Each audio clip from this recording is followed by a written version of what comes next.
Olá, moçada! Salve, salve, vestibulando! Eu sou a professora Juliana Canezin e na videoaula de hoje analisaremos dois poemas de Olavo Bilac, o poeta parnasiano contemplado na lista do vestibular da UniOeste 2018, 19 e 20. Vamos retomar rapidamente as características desta estética que fala da arte pela arte, trazendo, conforme você pode acompanhar, uma estética que preocupa-se com a forma do poema. Então, diremos preocupação formal, isto é, a tradição clássica da poesia, com métrica rigorosa, rimas ricas, rimas raras e o ideal da impessoalidade, ou seja, o poeta não se coloca na poesia, ele terá muito apreço em descrever cenas históricas, um objeto, uma poesia mais objetiva. Repudia-se aí a emoção e o sentimentalismo da poesia romântica. Nós já estamos na segunda metade do século XIX, o romantismo é na primeira metade do século XIX. A literatura parnasiana terá um vocabulário culto, um vocabulário mais erudito, com preferência por temas descritivos, cenas históricas e paisagens, comparação da poesia, muitas vezes, com as artes plásticas. O poeta se coloca como o escultor que lima, lixa, lapida o seu verso, e há referência a elementos da mitologia grega e latina. Isto posto, vamos analisar o primeiro soneto de hoje, o soneto Remorso. Remorso, que no dicionário quer dizer sentimento de aflição ou tristeza, causado pela prática de um ato reprovável. Vamos ver se é isso o que o eu lírico nos dirá. Ele causou, qual foi o ato reprovável? Olavo Bilac tem uma característica interessante.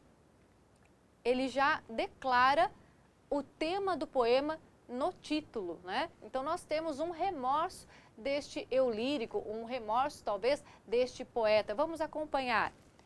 Às vezes uma dor me desespera nestas ânsias e dúvidas em que ando.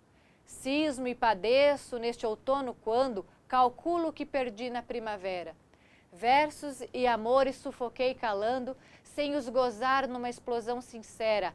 Ah, mas sem vidas com que ardor quisera, mais viver, mais penar e amar cantando.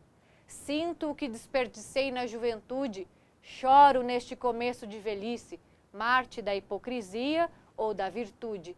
Os beijos que não tive por tolice, por timidez o que sofrer não pude, e por pudor os versos que não disse. Ah, Olavo Bilaczinho subversivo! Cadê a impessoalidade aí, moçada? O eu lírico está confesso. Nós temos a presença de um eu lírico confessando um remorso. É um remorso do não vivido. Olha só o que ele vem apresentando. Versos e amores sufoquei calando. Por timidez o que sofrer não pude, e por pudor os versos que não disse. Muito nos parece que é a confissão de um poeta lamentando ter sido tão parnasiano na sua juventude. Será que este eu lírico não gostaria de ter escrito um verso, uma patifariazinha da segunda geração romântica? Vou lá, outono e primavera, metonimicamente colocado a figura de linguagem, a metonímia ali, né? Outono substituindo velhice, primavera substituindo a juventude. Então vamos ver esse eu lírico na juventude, contido, tímido, que viveu de aparência, olha só, Marte da hipocrisia ou da virtude, ok? Um eu lírico reservado, e outono, o eu lírico na velhice, arrependido, triste, angustiado, com remorso pelo não vivido. Na análise estrutural do soneto Remorso, nós podemos perceber a preocupação com a forma deste autor. Ele irá primeiro produzir um soneto, que é uma forma fixa de poesia. sempre 2 quartetos e 2 tercetos. Temos aí o esquema de rimas nas 2 primeiras estrofes, A, B, B, A, depois B, A, A, B, então nas 2 primeiras rimas interpoladas, nas seguintes C, D, C, D, C, D.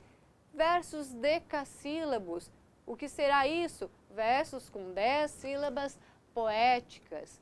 No soneto Remorso, nós temos um parnasiano confesso, mostrando-se arrependido por ter sido tão pudico. E no próximo soneto, Incêndio em Roma, já temos a descrição de uma cena histórica. Na real, é a descrição de uma lenda, porque a história vai nos contar sobre o incêndio de Roma, o grande incêndio de Roma, acontecido dia 18 de julho do ano 64 d.C. E qual é a lenda? A lenda é a de que Nero ateou fogo em Roma. A lenda se perpetuou por conta da má fama de Nero, um imperador tirano, que tem na sua biografia matricídio, execução da própria mãe, execução de um meio-irmão, assassinato de perseguição contra os cristãos, festas com orgias, tem na sua biografia também o seu apreço pela lira. Vamos ver como Olavo Bilac resgata essa lenda clássica e coloca no soneto. Raiva, o incêndio a ruir soltas desconjuntadas, as muralhas de pedra, o espaço adormecido, de eco em eco, acordando ao medonho estampido.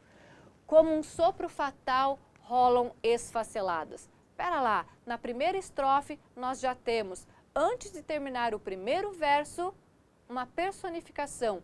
Raiva, o incêndio.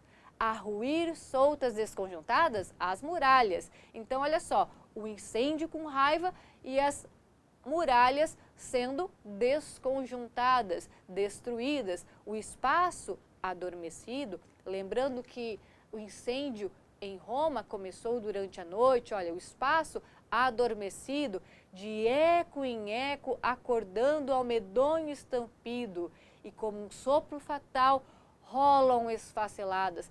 Na primeira cena deste soneto, nós temos o espaço e as muralhas sendo esfaceladas, desmanchadas. Na segunda estrofe, e os templos, os museus, o Capitólio erguido em mármore frígio, o foro, as eretas arcadas dos aquedutos, tudo as garras inflamadas do incêndio cingem, tudo esboroa-se partido.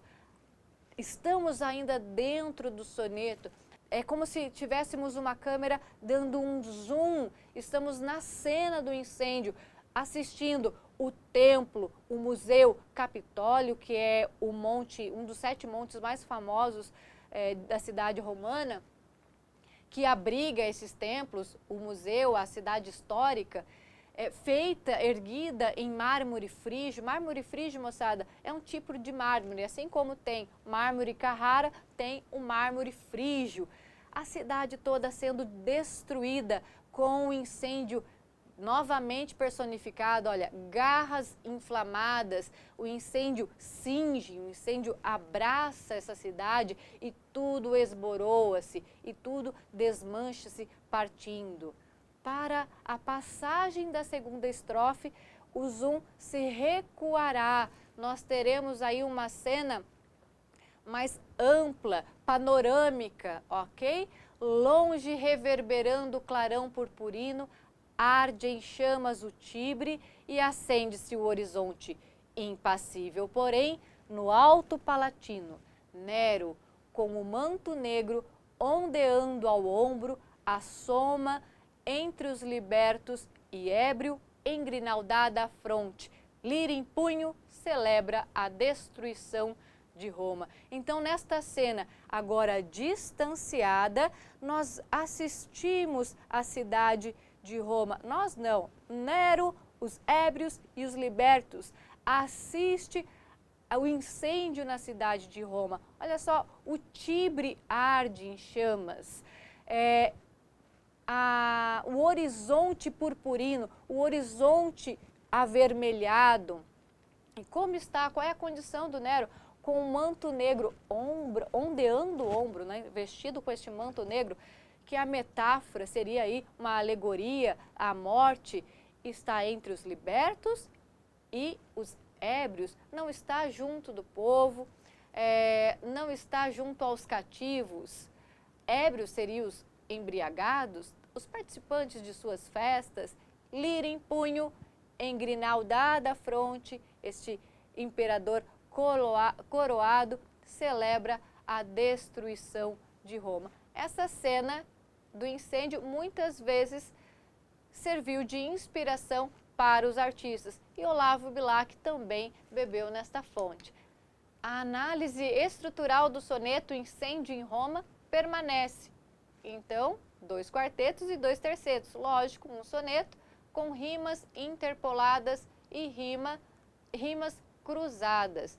ABBA, BAAB, CDC, EDE. Poema descritivo, cena histórica, versos dodecassílabos dessa vez. O que seria isso? 12 sílabas poéticas. Quem é Olavo Bilac? O príncipe dos poetas, o mais popular poeta brasileiro. Alfredo Bozzi dirá dele: parece consenso da melhor crítica reconhecer em Bilac não só um grande poeta, mas um poeta eloquente, capaz de dizer com fluência as coisas mais díspares, que o tocam de leve, mas o bastante para se fazerem em suas mãos literatura. Alfredo Bozzi, moçada, é o teórico que fundamenta as questões do seu vestibular. Ele irá dizer de Olavo Bilac o seguinte, que tudo que cai na mão de Olavo Bilac ganha ares de literatura. É um autor extremamente hábil, que trabalha a linguagem com muita facilidade.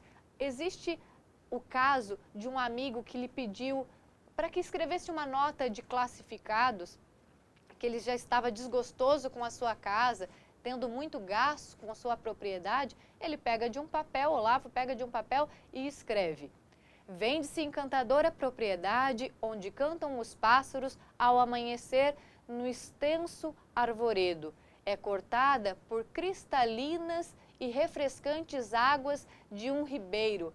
A casa, banhada pelo sol nascente, oferece a sombra tranquila das tardes na varanda. Meses depois, Olavo encontra este seu amigo, pergunta se havia conseguido vender a propriedade e o amigo diz: de maneira alguma, você me fez reconhecer as maravilhas que eu tinha em mãos. Aí nós temos, moçada, a arte com este potencial de conseguir mudar a nossa forma de olhar o mundo, de contemplar o mundo que nos rodeia. Siga forte nos estudos, desejo aí boa sorte, aquele abraço.